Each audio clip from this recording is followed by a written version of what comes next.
There's a lot of talk about the US-China trade war. But while you're looking over here, a conflict between the two giants is brewing over here, in Pakistan. The conflict is about global dominance, and Pakistan's financial security is hanging in the balance.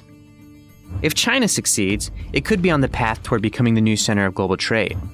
If the US wins, it could frustrate China's latest push to become a global economic superpower. Either way, the impact will be felt for decades around the world.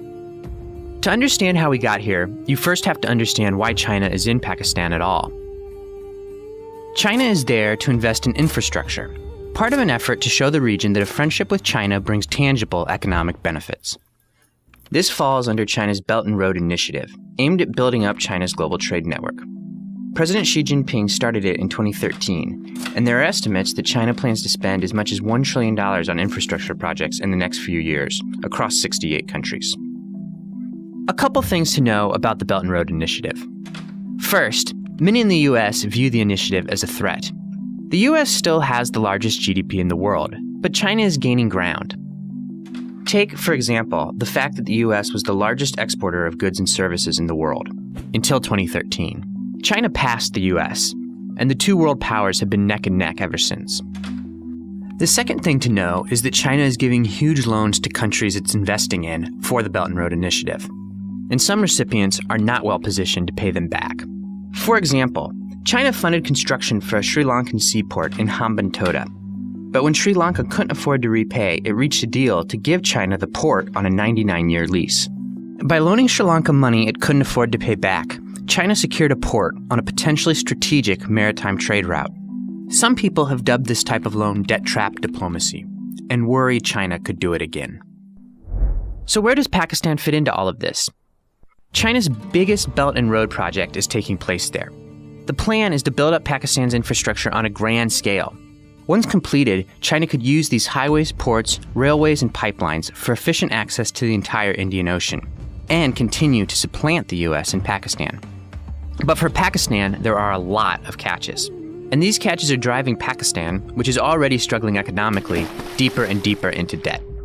For example, in one initiative, China is building a series of hydro, wind, and coal power plants.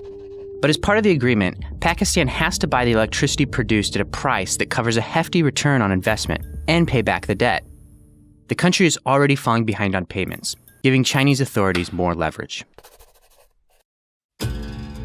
Pakistan is expected to ask the International Monetary Fund for a bailout. Experts say they will ask for at least $8 to $12 billion, maybe more. But some lawmakers in the US are expressing concern over how that bailout money is going to be used. They say that the US, as the largest contributor of IMF funding, shouldn't have American taxpayers help Pakistan pay off debt to China. But not bailing out Pakistan isn't really an option either. It's the IMF's job to help developing countries. And if the US doesn't help bail out Pakistan, it could cost the US a close ally and destabilize a geopolitically important country. So the US is expected to use this as an opportunity to limit China's influence in Pakistan.